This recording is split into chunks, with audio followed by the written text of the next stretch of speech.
I'm Fox, any pronouns. It's the third day of Treat or Terror, and we're on Treehouse of Horror 5. In this episode's wraparound, we get Marge again.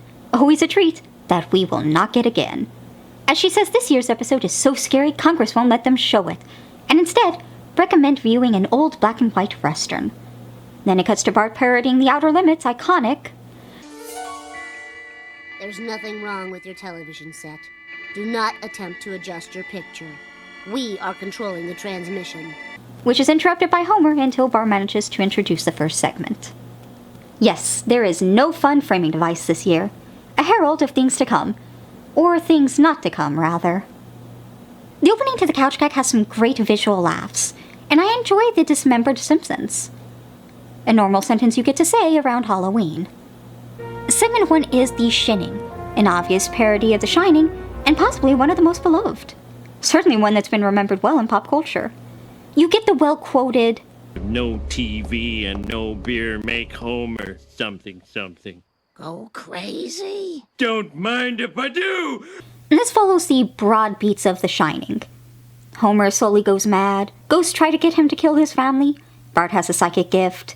We get several iconic shots from the movie here, like Homer breaking down a door with an axe, only to realize no one's in there, which happens several times. My favorite is the blood gushing from the elevator.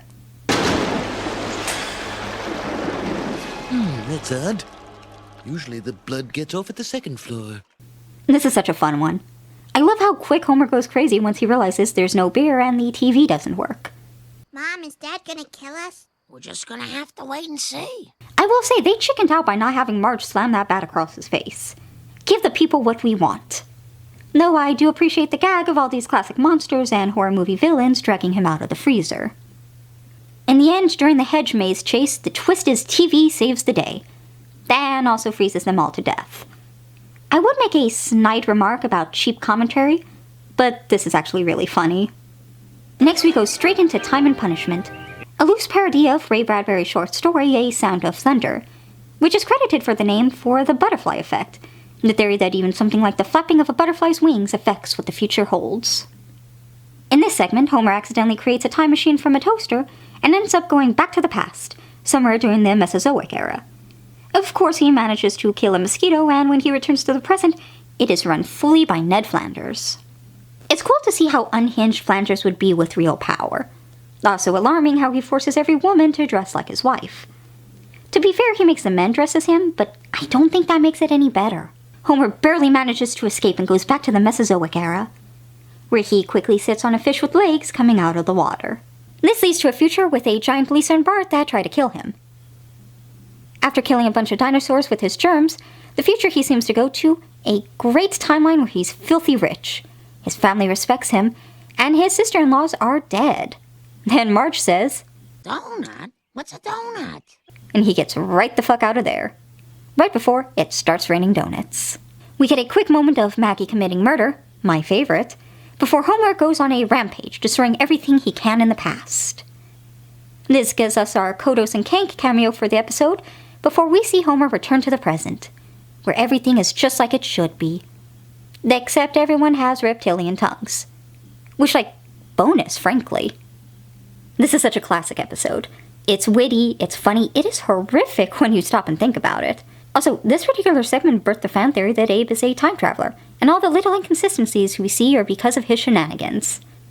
I doubt the writers will make this canon, but damn do I love it. Next up is, I'll just go ahead and say it, my favorite of the three, Nightmare Cafeteria. This is the one with child cannibalism. The school is having problems with overcrowding in the detention room, and with budget cuts, the cafeteria food is incredibly low quality. Skinner has a solution to both, however. Are you saying you killed Jimbo, processed his carcass, and served him for lunch? We get some great gags of the kids being killed and eaten, Skinner lusting after their flesh, I will not reword that, and some fun cannibalism puns. Also, terrifying images like the lunch lady covered in blood. The ending twist was hilarious and gruesome, I loved it. Back when The Simpsons did good musical numbers. This Treehouse has been deemed by many as the best one. In fact, it's the highest rated Treehouse on IMDb, and third highest rated episode of the series overall. And I'm not here to disagree.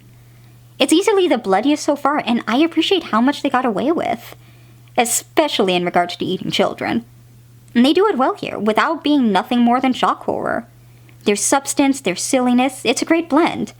Like the great blend of Utter in those Utterblatten. Honestly, my only complaint is the lack of a wraparound, something tying all the segments together. Though I will give credit that they don't waste the extra time.